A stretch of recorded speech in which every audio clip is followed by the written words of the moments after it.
Today I'm here to talk to you about elastic systems, namely elastic through and through, from 0 to 11, then all the way back down. For the agenda, we'll focus on why there's more to scale than just up, hence the title, from 0 to 11, but all the way back down. And then we talk about how serverless can help with these kinds of issues. Then analyze some common patterns that are used with this set of technologies. We'll do a quick demo just to see some things working and finish up with some closing thoughts. So why is there more to scale than just up? I know, and myself included, we like to dream that our application will be the next big thing and will be massively used and need to scale. But there is also situations where scaling down is just as important. And this all comes down to system characteristics, namely the usage patterns of our application.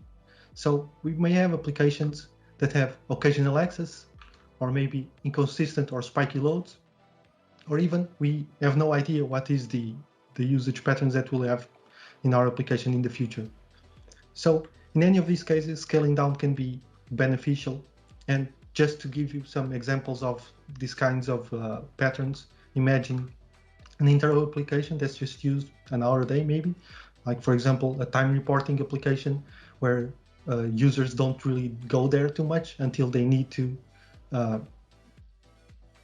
report their time. And in these cases, is very occasional access. Maybe we have an online store which has some access, nothing groundbreaking, but then comes Black Friday and it's no longer moderate access, is massive access, so a spike in load.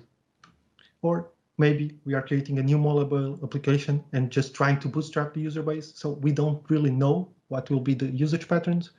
So we need to be able to scale down to 0 to be cost effective. So in all of these cases, elasticity is a win. And as I mentioned, scaling down can provide massive cost benefits. But on the counterpoint, scaling up is still important to provide the best user experience, because we don't want the users to, when there is a spike, we don't want the users to give up on using our application. We want them to be able to use it. And I hope someone gets this reference to this old school movie. Well, they have the ability to go with their amplifiers from 0 all the way to 11. So in this context of scalability, elasticity, serverless is a set of technologies that can be very helpful. This is not a new paradigm. Cloud providers have multiple offerings already in this context. We have things like functions as a service, where you can just write some code and push to the cloud to be run there. We can use message brokers to implement our event-driven architectures and other asynchronous processes in the background in the cloud. We can use databases with consumption-based plans. So instead of having to pay for a database to just sit there doing nothing, we pay for the storage, of course, but then pay for the compute used by the database. When it's not being used, we just pay for the storage. And also, we can have AI, machine learning, and other kinds of APIs that follow the same consumption-based plan, where we pay when we use them. And there's a lot more stuff that we could talk about, but there's just no time. So the thing that all of these have in common is that when the system is idle, the cost is 0. And I put the asterisk because storage has costs, even if idle, but compute really doesn't. So we will pay for the database storage, we will pay for the assets, like images that we store, but we won't pay for compute, so for CPU, when it's not being used. Also, I'm focusing this presentation on scaling, but there are other benefits to serverless, like simplified development models, like functions as a service, where, like I mentioned, we just write some code and push it to the cloud. No need to worry too much about frameworks and stuff like that. Also, simplified infrastructure, because this is serverless. There are still servers, but we don't need to care because the cloud provider handles everything, namely keeping the servers up to date and secure, and we focus on writing code for business logic to provide value to our application. And of course, like I mentioned, the AI, machine learning, and other APIs and services that we can use to enrich our application without needing to do a lot. The cloud providers have a lot of options, so we can just take a look and create more powerful applications without so much effort. So in the context of these serverless technologies, there are some common patterns that we can observe. Starting with a simple but powerful one, it's the single page application and serverless API, where we implement a single page application, so HTML, JavaScript, CSS, and all that stuff. And we push a lot of the computing needs to the client, but we can enrich the application by creating a serverless API. In this case, this is an example using functions as a service, but there can be other things that we can use. But the point is we enrich our single page application by pushing these kinds of things. If we can push as much as possible to the client, the better. So we are saving on our costs in the cloud. So, of course, that was just a very simple example, and things will get more complex. Like the single page application, as soon as we need authentication, we can, for example, use an authentication provider. We can use an API gateway to enforce that authentication and add other things on top, like throttling and protection against attacks, stuff like that. So think of this like the starting point, but then it will get more complex.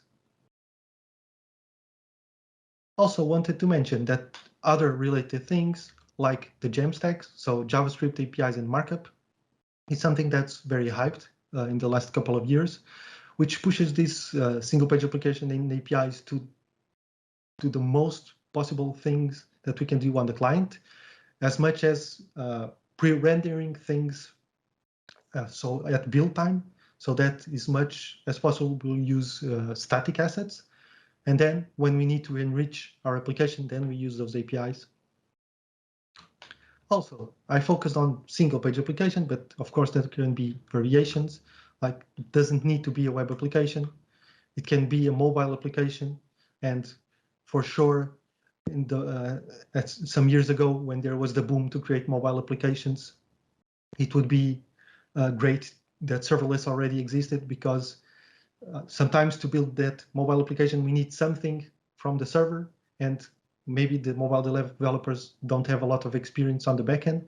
So being able to use functions as a service, for example, to implement those APIs would be great. And of course, desktop or all of the above. So we can create a single page application, mobile, desktop, and have a great client-side experience and push a lot of other things that need to be on the server. So this is, like I said, this is just a simple pattern that we can build upon. In terms of message-driven applications, it can be, of course, mix and match with the previous one, but in this case, we are focusing on asynchronous communication between our cloud components. In this case, again, I'm using functions as examples, can be other things, and we use those message brokers to pass messages between them and eventually implement event-driven architectures where when something happens, an event is published and the other functions may react, do something, maybe send an email, store something in the database, and so on. So we can also, like I said, mix and match, not only those patterns, but even imagine that we have an existing traditional server-side rendered application and we don't want to get rid of it because it works well, but maybe we can implement some things on the side and take advantage of these serverless technologies. And that's what we're seeing here. We have the application, and we use messaging and functions to do something else. Also, this can be used as a modernization path. So instead of a big bang rewrite, which brings in a lot of risks, we can start extracting features from our traditional server-side application and push it to these new serverless technology one step at a time. Don't need to do everything at once.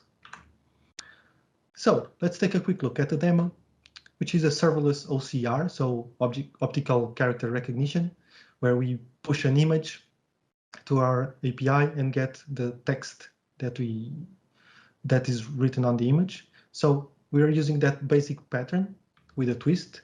So we start with a single page application implemented with Vue.js and Azure Static Web Apps. The API is using Azure Functions and C#. The twist is that instead of a database, we use cognitive services to computer vision API to recognize the text in the image. So this is the example application, very simple. We just choose an image, push it, and of course this would happen in a demo.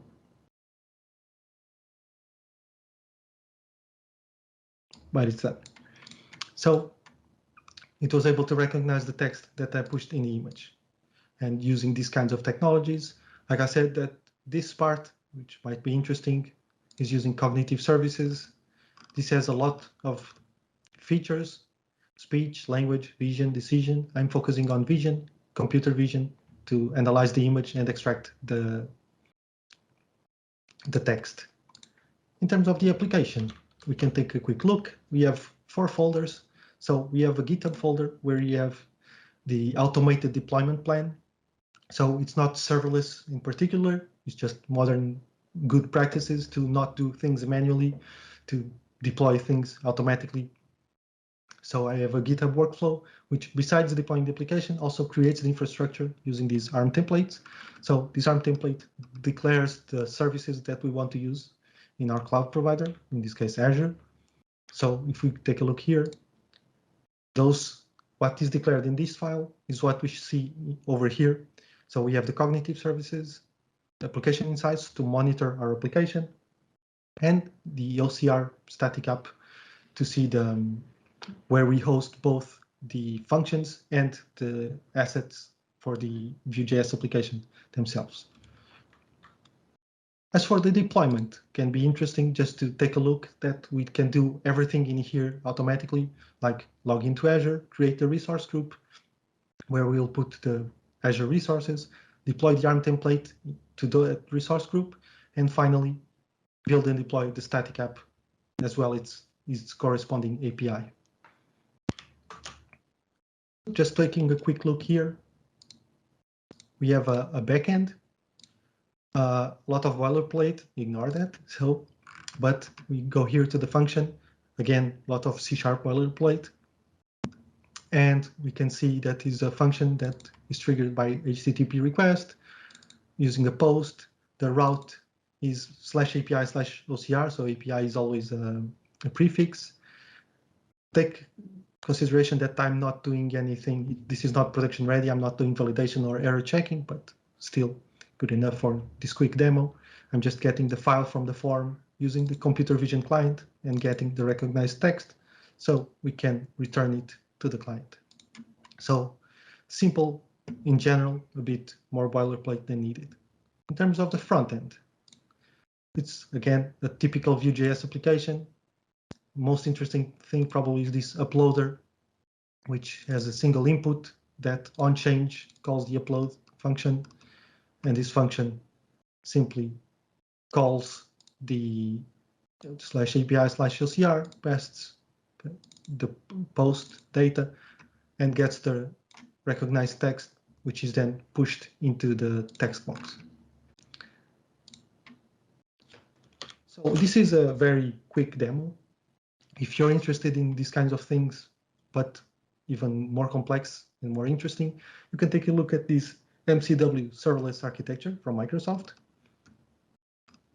where there are a lot of more things in use. Again, Azure Functions, cognitive services, but also Event Grid, Cosmos DB, and I don't know, application insights that I'm using, but I didn't show you anything. So this can be a very interesting example. So take a look for MCW serverless architecture in GitHub.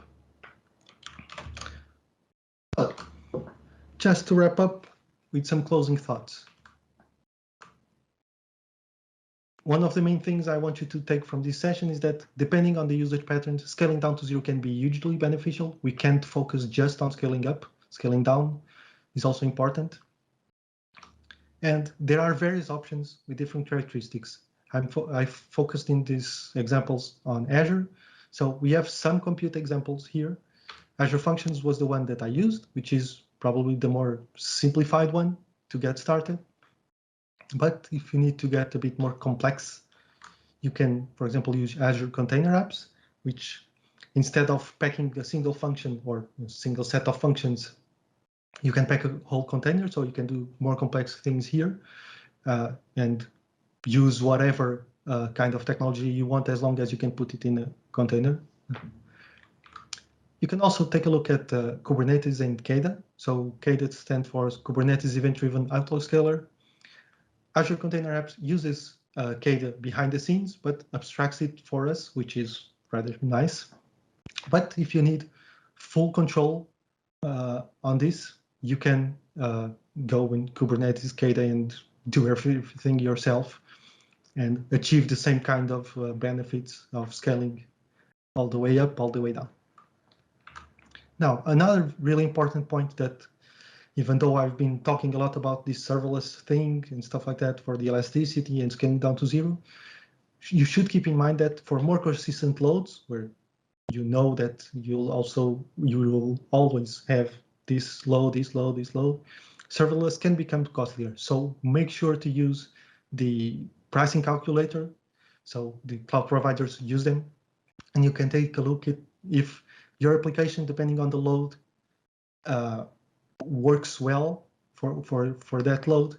Maybe it's cheaper than going into the serverless where you pay for example, using a HTTP trigger, you have the number of requests and not just having a thing up. So it can become costlier. So make sure to use those pricing calculators. And also, even if scaling all the way down isn't important, elasticity can still be beneficial. So PaaS offerings also provide auto-scaling features. For example, Azure App Service does offer these auto-scaling features. They are just not as granular, so not as powerful as functions, container apps, and so on, but you can still auto-scale. So make use of that, even if you don't scale all the way back to 0, but you can scale down, and when you have a traffic spike, you can scale up. And I think that's mostly it. So thank you for joining me. Feel free to reach out to us for partnerships, and if you need help doing some of these things. If you want to geek out about these kinds of technologies and talk about this session, feel free to reach out to me via email or even Twitter, as you prefer. So thank you. See you.